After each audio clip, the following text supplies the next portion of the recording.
вам дал закон, журналистам имеется в виду, только по официальным запросам журналистов. Вы можете сами требовать от чиновников форму предоставления ответа. Не обязательно письменный, да, а вот раз вы говорите, нам надо в виде видеофайла с интервью. То есть мы хотим приехать и заснять вашего представителя, вашего госоргана, чтобы он дал под микрофон ответ.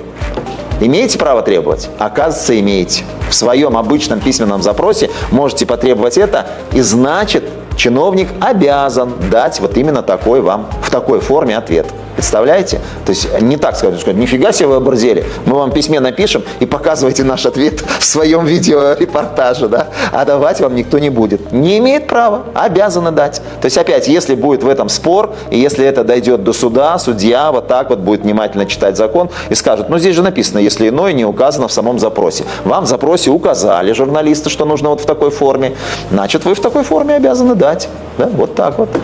Так что хорошее, пользуйтесь, да, то есть в зависимости от вашего СМИ, если у вас радио, вы говорите, нам надо обязательно аудио, да, если у вас телевидение или там YouTube-канал, что-то еще такое, нам надо обязательно видеоформат, да, нам надо вот так вот, вот эти формы, пожалуйста, требуйте.